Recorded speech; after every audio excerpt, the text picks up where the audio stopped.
tiver a Bíblia, eu vou pedir para que você abra na carta de Paulo aos Gálatas, no capítulo 6. Esse vai ser o texto que iremos ler, os primeiros 10 versículos, e que vão orientar a nossa reflexão hoje à noite. Nós estamos em uma série chamada Spiritus Sanctus, sobre o Espírito Santo, que, como foi dito já aqui, começou no domingo de Pentecostes e nós iremos até o próximo domingo. E nós sentimos a necessidade como igreja aqui de olhar para a pessoa do Espírito Santo e principalmente para sermos lembrados de que o Espírito Santo é Deus. O Espírito Santo não é uma influência, o Espírito Santo não é uma energia, não é uma força, um poder apenas, o Espírito Santo é Deus. Nós proclamamos aqui e cremos e declaramos Deus como um Deus trino. Nós abraçamos o mistério da Trindade conforme revelado nas Escrituras. Então o Espírito Santo é a terceira pessoa da Trindade. E é Deus. E a nossa relação com o Espírito Santo deve ser a mesma relação que temos com o Pai e com o Filho, com a mesma reverência, com a mesma entrega, com a mesma submissão, com a mesma adoração à pessoa do Espírito Santo. E é isso que estamos tentando fazer durante essa série. Eu tenho, às vezes, conversado com alguns irmãos e algumas pessoas que esperavam que talvez a série tivesse uma característica, ao falar que nós vamos ter uma série sobre o Espírito Santo, que ela tivesse uma característica talvez um pouco mais carismática, que ela estivesse focando talvez um pouquinho mais a questão dos dons espirituais ou de manifestações diversas do Espírito. E nós não negamos essas coisas, nós não dizemos que o Espírito não possa se manifestar de maneiras misteriosas, de maneiras que vão além da nossa compreensão, ou das nossas expectativas, ou que nos surpreendam, ou que nos desafiem. Nós cremos nisso. Eu já, quase 40 anos como cristão, seguindo a Cristo, eu já vi muitas vezes Deus se manifestar de maneiras incríveis, em que era Deus. Não era algo fabricado, não era algo humano, era Deus realmente se manifestando de maneiras incríveis. Nós não negamos isso. Eu espero que você não negue. Eu espero que possamos acolher quando Deus se manifesta além daquilo que a gente espera ou pensa, ou desafia talvez a nossa racionalidade até. Nós não negamos os dons espirituais, ou o exercício deles, e os dons dados pelo Espírito Santo, mas eu penso que mais do que focarmos nessas coisas, ainda que sejam importantes, nós precisamos olhar para o essencial em relação ao Espírito Santo, porque às vezes nós focamos tanto nessas coisas que nós deixamos de lado aquelas que são essenciais, e é isso que nós estamos tentando fazer nessa série. Então esse texto de Gálatas apresenta-nos a atuação do Espírito Santo na comunidade cristã, e eu gostaria de ler os versículos de 1 a 10, e eu vou, então, tecer alguns comentários nesses versículos. Gálatas 6, verso 1, diz assim: Irmãos, se alguém for surpreendido em algum pecado, vós, que sois espirituais, deveis restaurar essa pessoa com o espírito de humildade. E cuida de ti mesmo, para que não sejas tentado também. Levai os fardos uns dos outros, e assim estareis cumprindo a lei de Cristo. Pois se alguém pensa ser importante, não sendo nada, engana a si mesmo. Mas cada um avalie seu próprio procedimento, e então terá motivo para orgulho somente em si mesmo, e não nos outros. Porque cada um carregará o seu próprio fardo. O que está sendo instruído na palavra deve repartir todas as boas coisas com aquele que o instrui. Não vos enganeis, Deus não se deixa zombar. Portanto, tudo o que o homem semear, isso também colherá. Pois quem semeia para a sua carne, da carne colherá ruína, mas quem semeia para o Espírito, do Espírito colherá a vida eterna.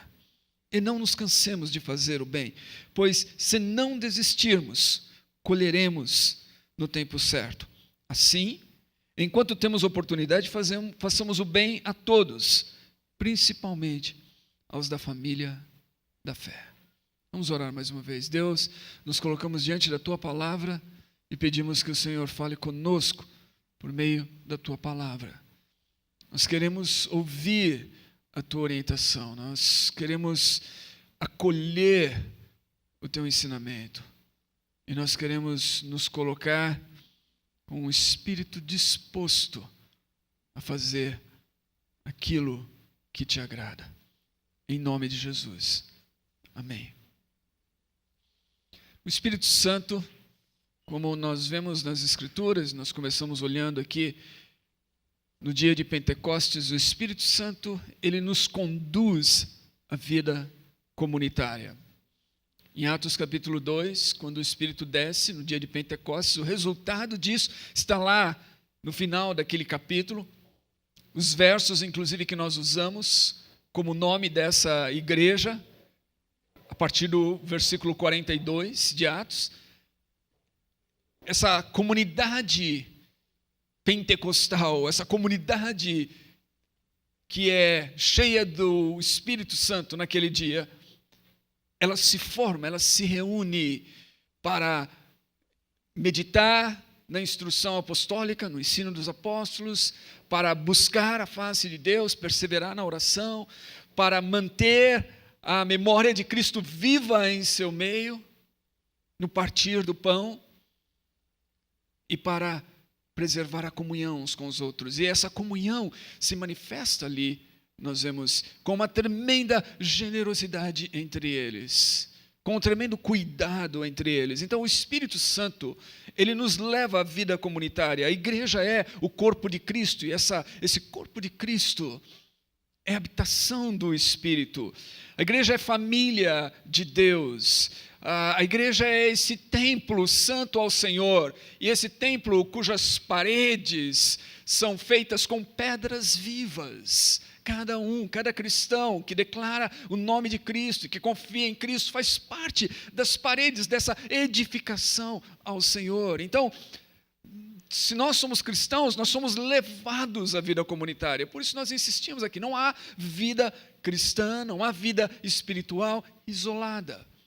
Porque se nós conhecemos Cristo e somos habitados pelo Espírito, esse Espírito Santo do Deus Trino nos impele à comunhão com Deus e à comunhão uns com os outros, nos leva à vida comunitária. E essa porção que nós lemos aqui, ela começa expressando isso.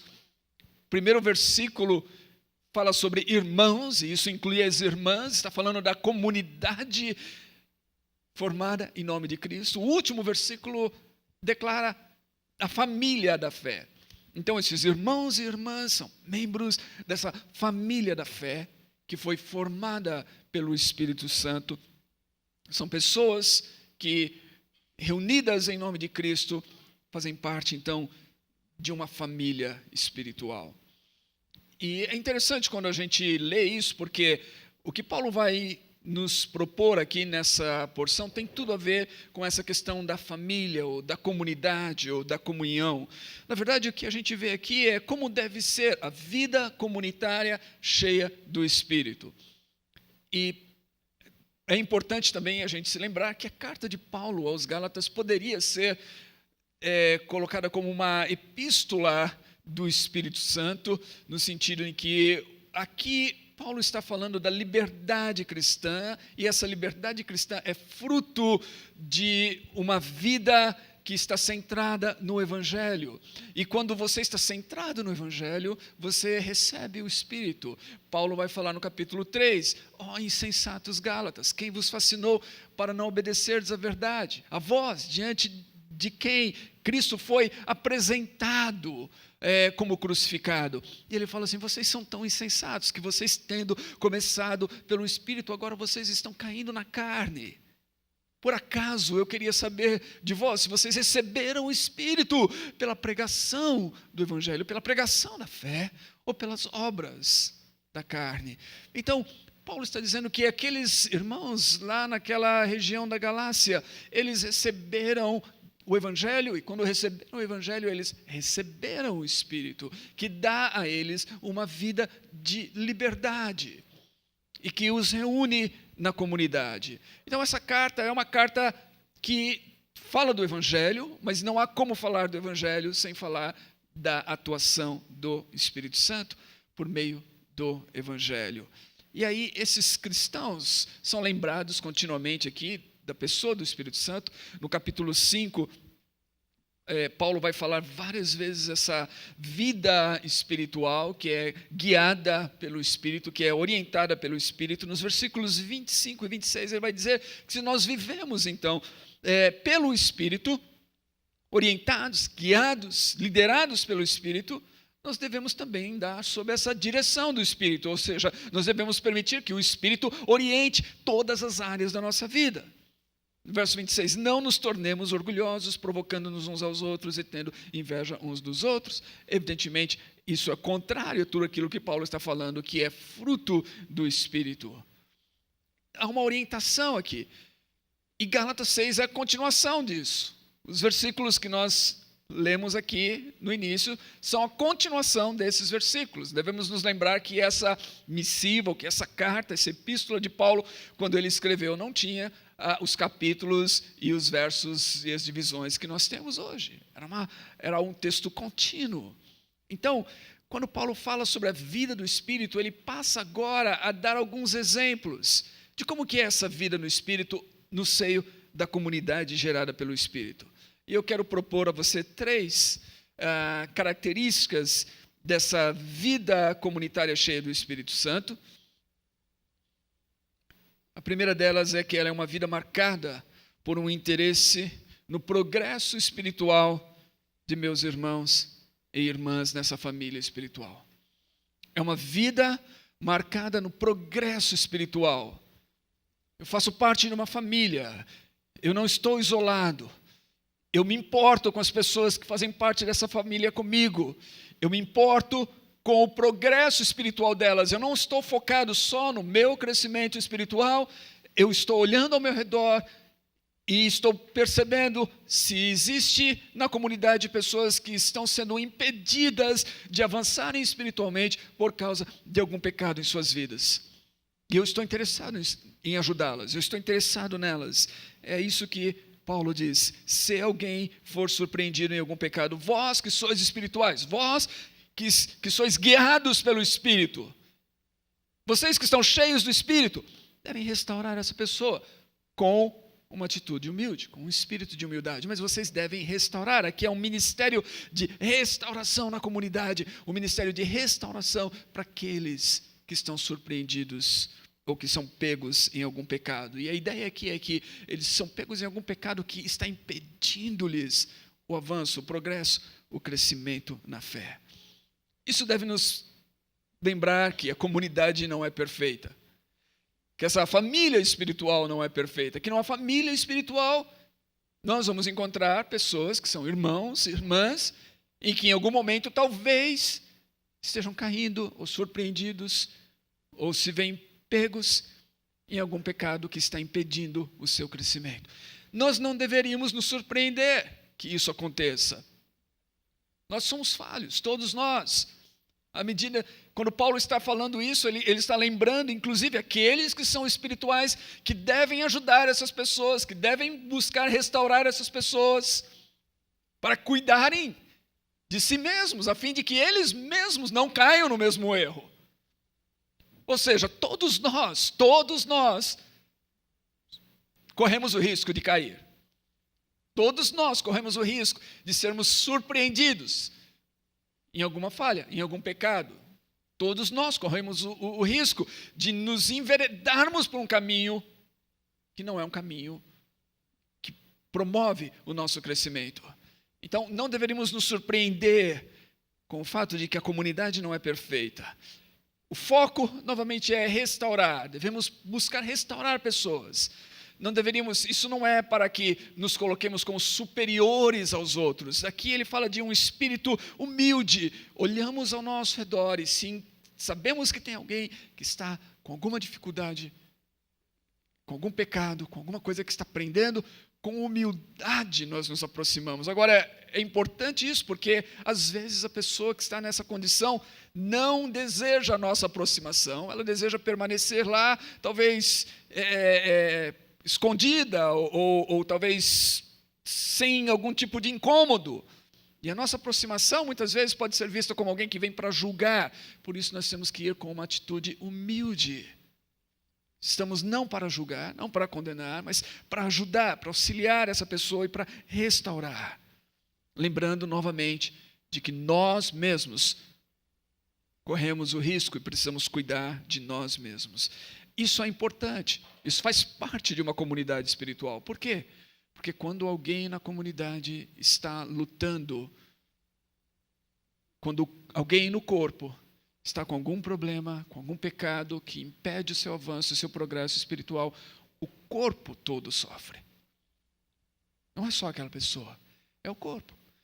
Então, uma comunidade cheia do Espírito Santo é uma comunidade que olha para o corpo como um todo, para essa família, para esse edifício, para esse santuário, e nota, existe em nosso meio pessoas que precisam dessa restauração, desse auxílio.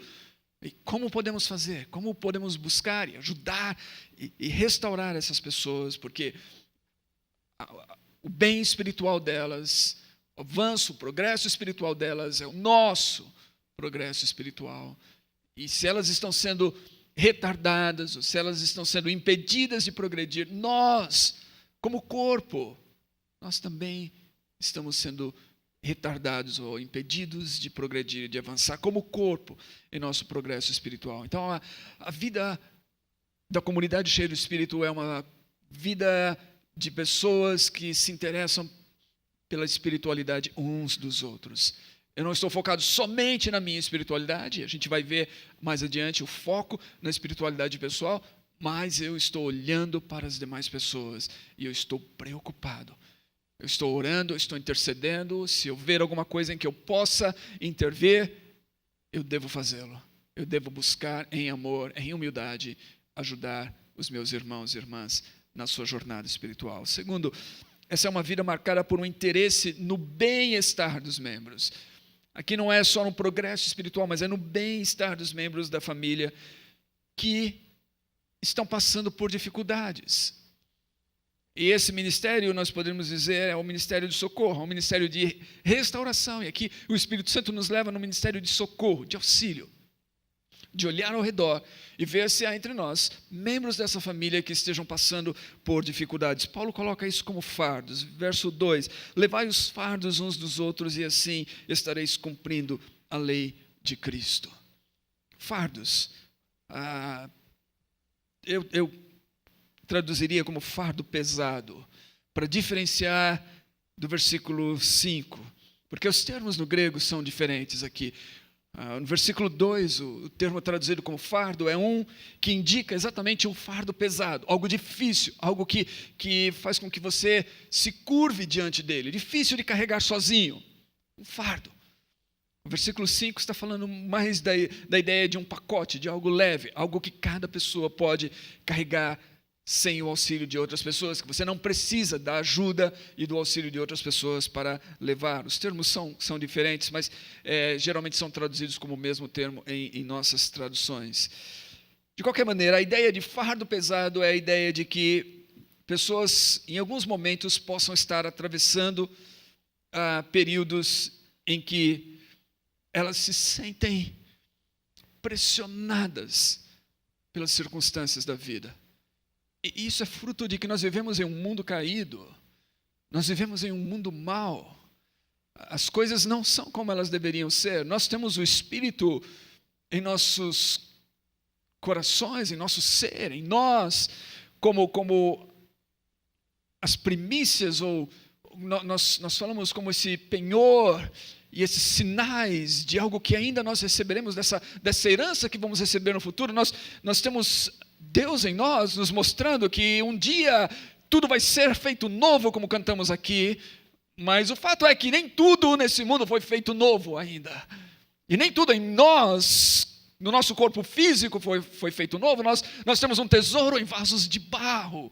Nós ficamos enfermos, nós ficamos cansados, nós passamos por dificuldades, nós vivemos em um mundo caído e o nosso corpo ainda é mortal e o nosso corpo ainda é corruptível. Então, às vezes, nessa condição, nós enfrentamos enfermidades. Então, um fardo pesado pode ser uma enfermidade. Pessoas que vivem com dor continuamente. Se nós não vivemos com dor continuamente, nós não sabemos o que isso significa, mas há pessoas que vivem continuamente com dor, fardo pesado.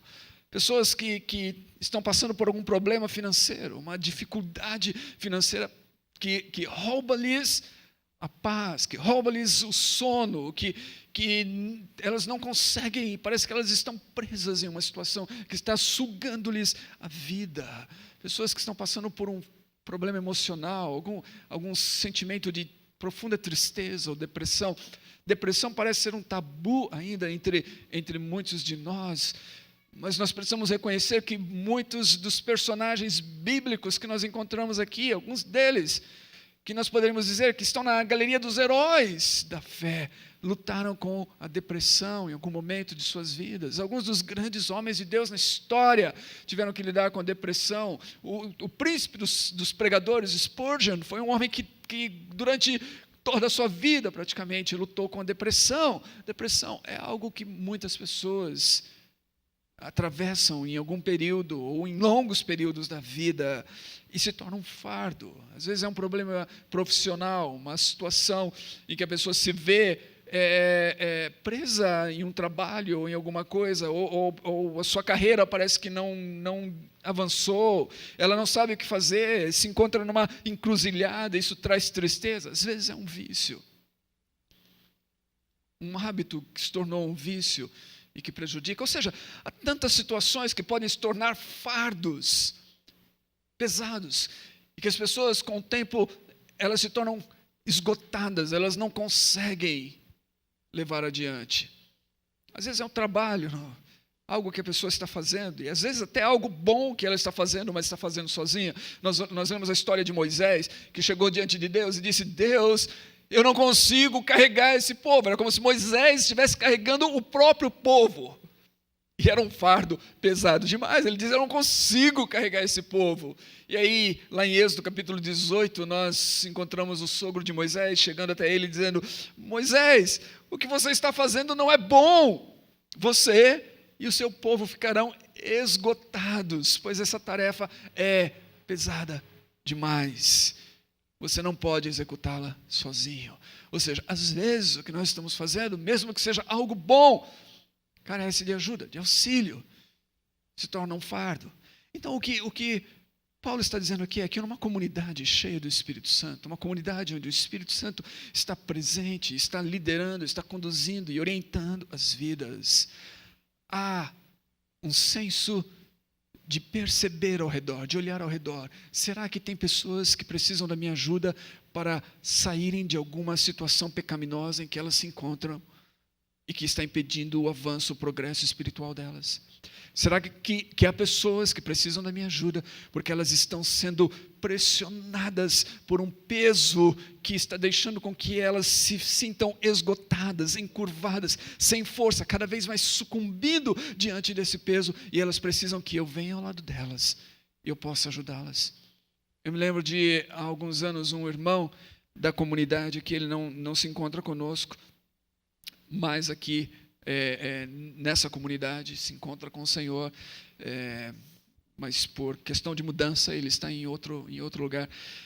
Mas em uma situação da sua vida ele estava carregando um fardo extremamente pesado, e eu me lembro conversando com ele, uma conversa pastoral, e eu vi que ele realmente estava com um problema muito grande. E nós oramos, eu não tinha como ajudá-lo, mas eu me lembrei que havia outro irmão na comunidade que talvez pudesse ajudá-lo. Eu chamei esse outro irmão, eu coloquei os dois em contato. E eu pedi para que esse outro irmão ajudasse aquele com o seu fardo pesado. E eles conversaram. e os conselhos e as orientações, aquilo que ele precisava, eram mais orientações de fato, para que ele pudesse sair daquela circunstância. Aquilo começou a produzir efeito e foi uma questão de semanas, não demorou muito.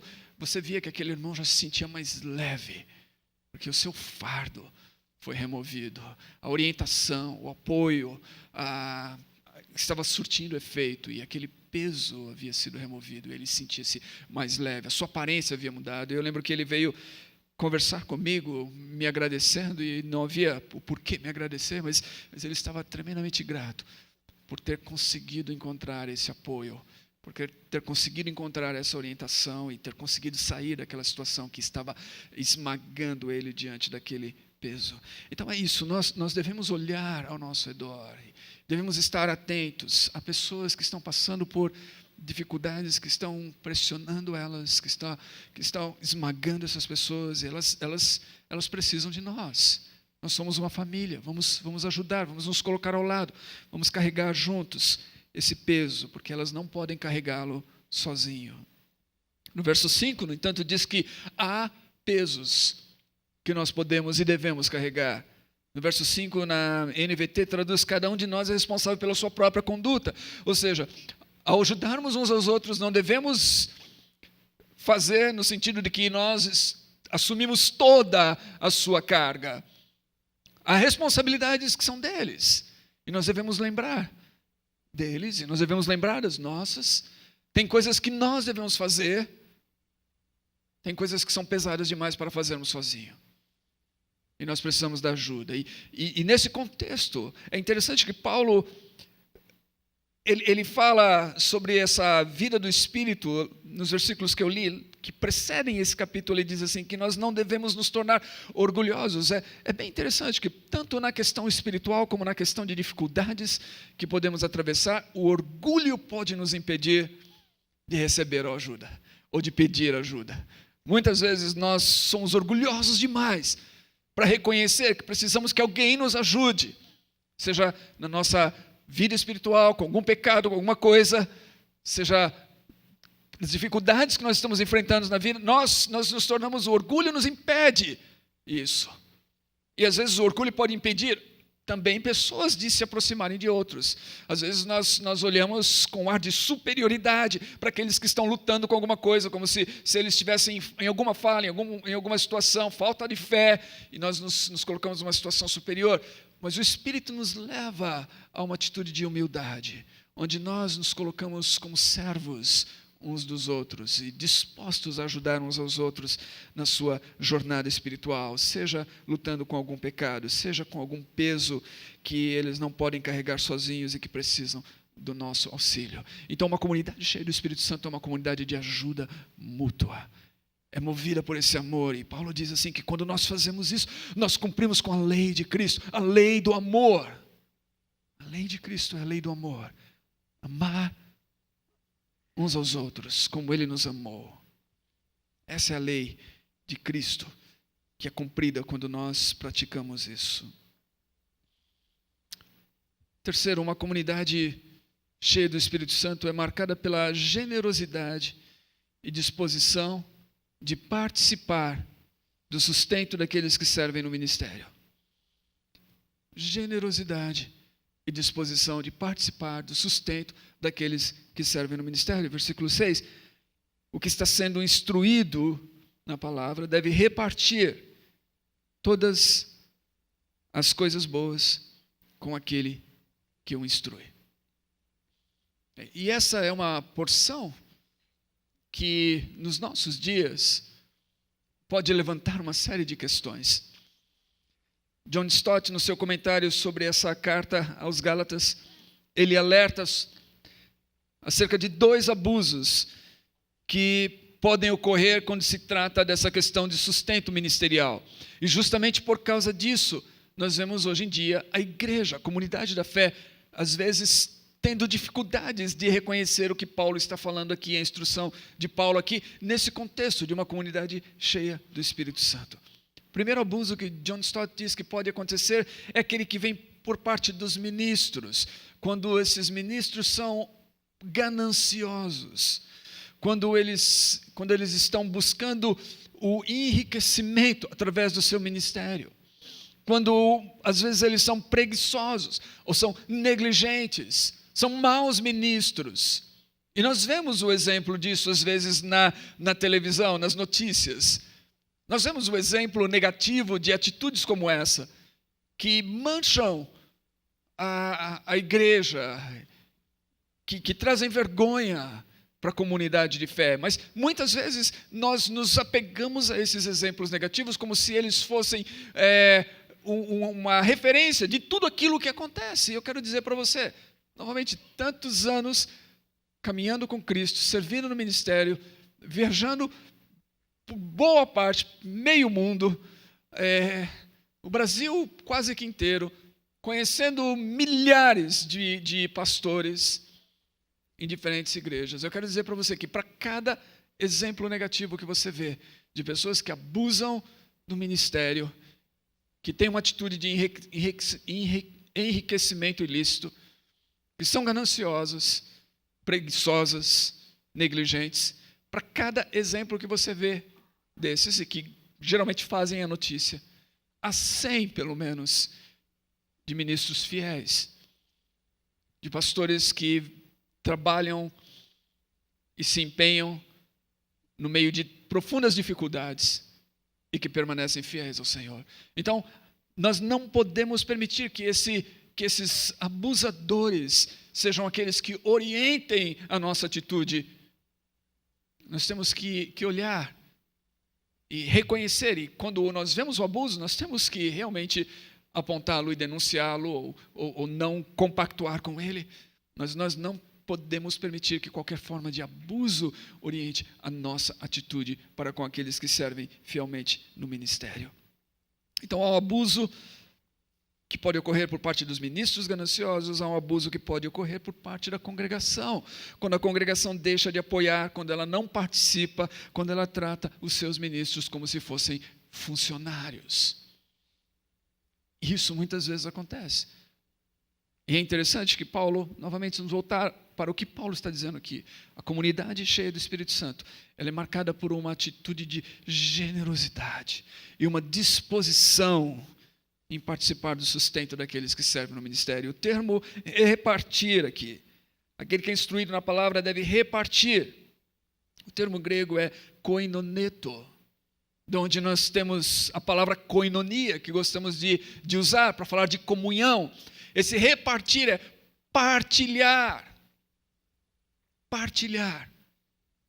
Ou seja, é num contexto de comunhão que acontece essa atitude de sustento aos que servem no ministério. É num contexto de comunhão que isso se torna possível. Então, o sustento ministerial não deve ser visto como um salário ou um pagamento, mas como um auxílio que é fruto da comunhão existente entre o ministro e aqueles que são ministrados. Há uma comunhão genuína que move novamente ao auxílio. A gente vê aqui auxílio para aqueles que estão lutando com algum pecado, auxílio para aqueles que estão lutando com alguma dificuldade, um fardo pesado, auxílio para aqueles que estão servindo fielmente no ministério e que precisam de auxílio, quando eles precisam de auxílio. O bispo Stephen New diz que a disposição de participar desse sustento é a comunhão no Espírito Santo. É uma comunhão no Espírito que leva a essa disposição. E é uma porção na carta de Paulo aos Filipenses que eu gostaria de ler, que retrata a beleza dessa participação quando ela é feita com essa atitude de generosidade, inspirada e guiada pelo Espírito Santo.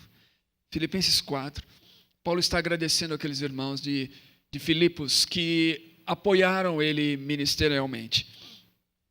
Versículo 10, Paulo diz assim: alegro-me muito no Senhor, por tendes finalmente renovado o vosso cuidado para comigo. Olha como Paulo coloca, cuidado. Esse auxílio que eles deram a ele é visto por Paulo como um cuidado, uma comunidade que está interessada em cuidar de Paulo. renovaram o vosso cuidado para comigo, do qual, na verdade, estáveis lembrados, mas lhes faltava a oportunidade. Ou seja, Paulo havia acabado de receber esse auxílio e ele estava escrevendo essa carta e ele decide agradecer a eles por isso.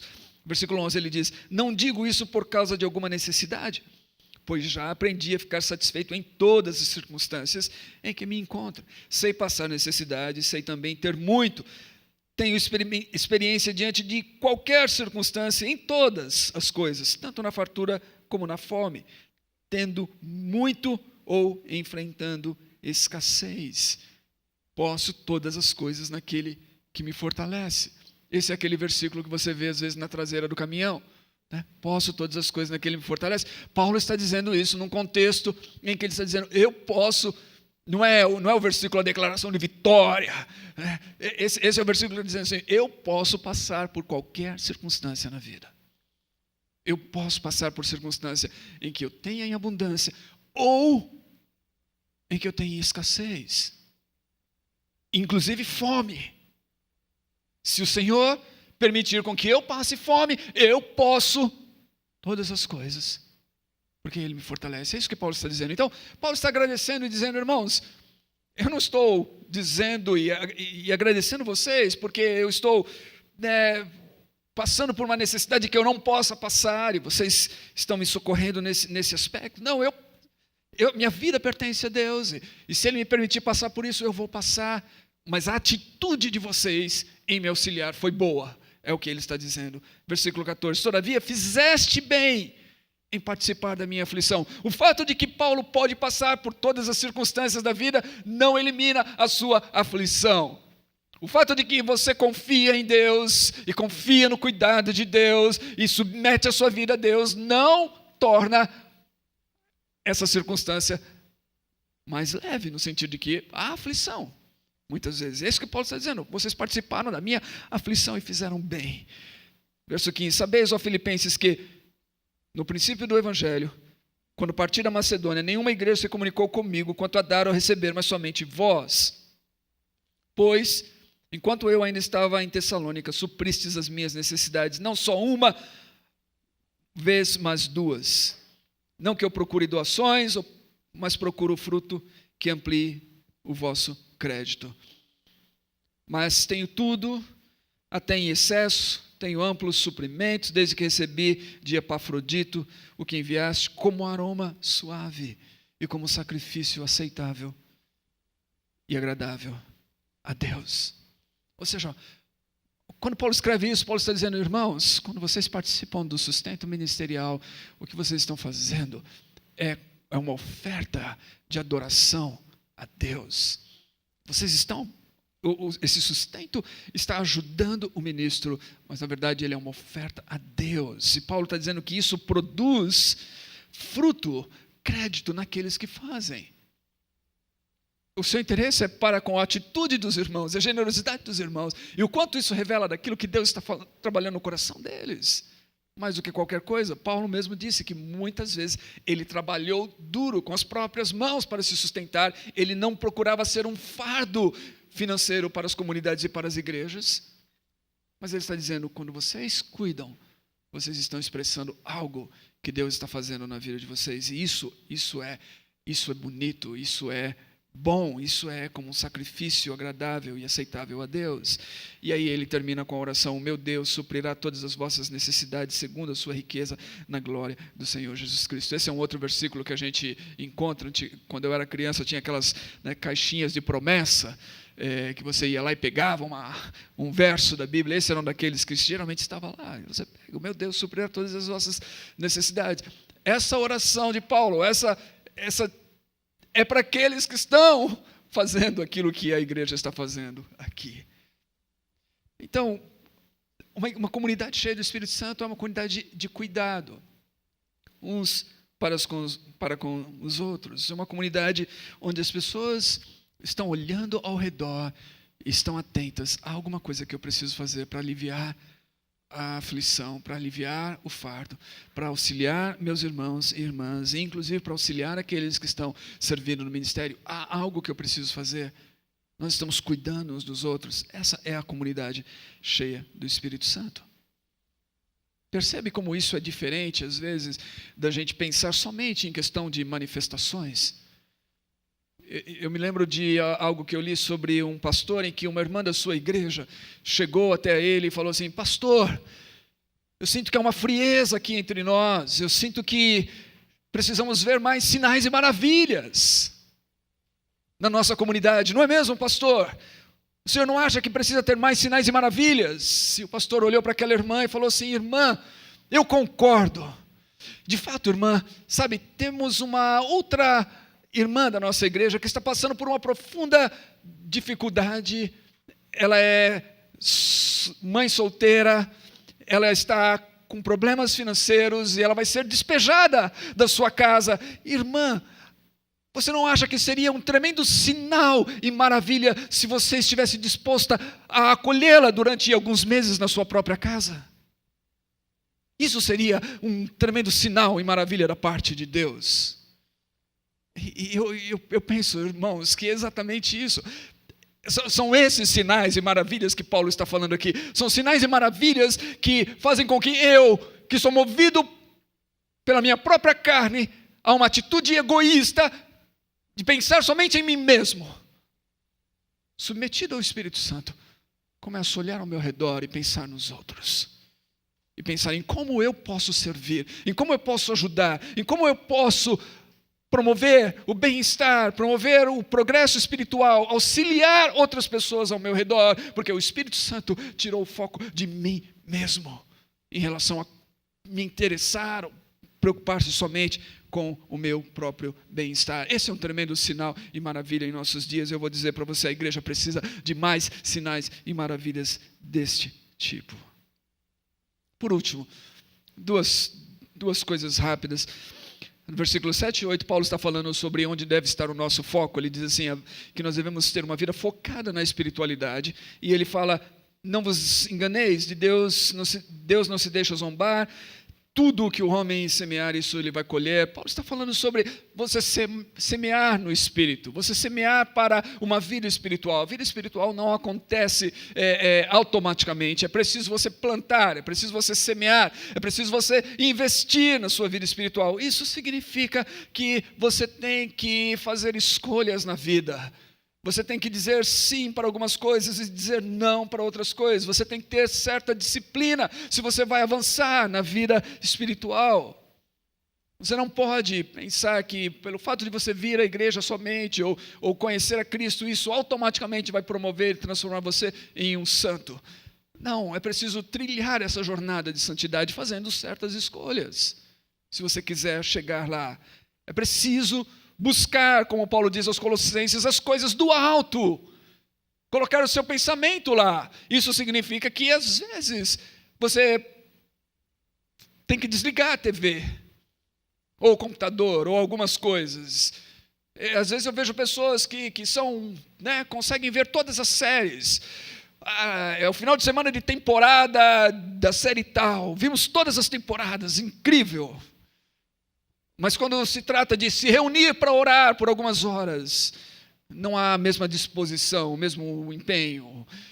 Se você quer uma vida espiritual, você vai ter que desligar talvez um pouquinho das séries e ligar um pouquinho mais na sua vida de oração e de leitura. É isso que Paulo está dizendo. De Deus não se zomba, você vai colher aquilo que você semear. Quer espiritualidade? Semeie no Espírito. Não há como você ter essa vida espiritual sem semear no Espírito. Paulo está dizendo isso. Paulo fala sobre a carne e o Espírito, e às vezes nós colocamos toda a nossa ênfase na carne, mas lembre-se, se você colocar toda a sua ênfase, todo o seu foco nas coisas da carne, a carne é como a erva e toda a sua glória como a flor do campo. Essas coisas são passageiras. A carne seca. E você está ajuntando todo o seu tesouro e todas as suas esperanças, investindo tudo o que você é e todo o seu esforço em coisas que não permanecem. Paulo está dizendo assim, invista na eternidade, invista no Espírito, invista naquilo que está sendo renovado e que vai ser preservado para a eternidade. Então, uma vida cheia do Espírito é uma vida que sabe auxiliar os outros E é uma vida que sabe onde focar, sabe focar no Espírito. E por último, uma palavra de encorajamento. Paulo sabe que isso é difícil. Paulo sabe que é fácil a gente, no meio de tudo isso, a gente se cansar. Às vezes a gente ajuda pessoas, ajuda as pessoas e a gente não vê nenhum avanço. Às vezes elas continuam caindo no mesmo erro, continuam caindo no mesmo pecado, continuam repetindo as mesmas coisas. Às vezes parece que elas não aprendem. E isso pode fazer com que a gente se sinta cansado, esgotado, desanimado. Portanto, versículos 9 e 10 é uma palavra de encorajamento de Paulo, e não nos cansemos de fazer o bem. Pois se não desistirmos, colheremos no tempo certo. Assim, enquanto temos oportunidade, façamos o bem a todos, principalmente aos da família da fé. Não vamos desistir de fazer o bem, ainda que muitas vezes nós não vemos os resultados. Ainda que muitas vezes as pessoas a quem nós estamos servindo, ajudando, se tornem ingratas. Vamos fazer porque fazemos ao Senhor. Vamos fazer porque é o Espírito Santo que está nos movendo a isso. Vamos fazer porque isso nos coloca em comunhão com Deus e com o seu Espírito Santo. E é isso que importa. Mais do que tudo. Não vamos desistir, porque nós vamos colher os frutos disso no tempo certo. Quando a igreja é cheia do Espírito Santo, o resultado é comunhão entre os seus membros. Há um espírito de família que envolve o cuidado uns para com os outros. E esse cuidado é tanto pelo progresso espiritual, como nós falamos, quanto pelo bem-estar pessoal de cada um dos membros. Mas não é um cuidado que se esquece das suas próprias responsabilidades e não negligencia a si mesmo. Antes, assume sua parte, empenhando-se por viver uma vida espiritual em santidade diante de Deus e dos homens. Essa é uma comunidade cheia do Espírito Santo que nós devemos buscar, viver e experimentar. E que Deus nos ajude a buscar isso. Nós estamos falando sobre essa vida cheia do Espírito Santo que se manifesta nessa comunhão. Note como é tão difícil a gente saber se alguém está passando por algum tipo de dificuldade desse que nós mencionamos aqui, o que Paulo fala, se nós não tivermos comunhão. Se nós nos encontrarmos aqui apenas uma vez por semana, durante 2 horas, cantarmos algumas canções, nós podemos passar uns pelos outros, nós podemos até cumprimentar uma pessoa que vai responder para nós com um sorriso, ou com uma atitude, dizer que está tudo bem, um abraço, e ir embora. E essa pessoa pode ser uma daquelas que está lutando com o pecado, que está impedindo o seu avanço espiritual. Ou pode ser uma daquelas que está debaixo de um peso esmagador, que não está suportando carregar sozinho. E nós não vamos saber disso, porque nós não temos comunhão. Essas coisas acontecem no contexto da proximidade, da comunhão, de conhecer uns aos outros, de caminhar juntos. Então, nós reconhecemos, essa é uma das grandes dificuldades que temos aqui no Projeto 242. Nós temos alguns grupos pequenos se reunindo durante a semana e nós vamos colocar muita ênfase em grupos pequenos nesse próximo semestre. Então, eu quero dizer a vocês, que você que já está participando de grupos pequenos, continue participando, valorize, traga mais pessoas para estar juntos, se importe com isso. Você que não está participando, fique atento, porque essa vai ser uma grande ênfase e nós queremos realmente que você se envolva nisso, que cada pessoa se envolva em grupo pequeno. Nós não vamos viver essa espiritualidade, nós vamos enganar a nós mesmos como cristãos e como igreja, vindo aqui somente uma vez por semana. A espiritualidade, a vida cheia do Espírito só vai acontecer se nós nos empenharmos nessas coisas e nessa comunhão do Espírito. E isso vai exigir de nós, novamente, vai exigir nosso engajamento, nosso envolvimento. Então, fique atento, isso vai ser uma tônica forte. Nossa, por quê? Porque nós queremos promover uma espiritualidade verdadeira, genuína, uma vida cheia do Espírito Santo.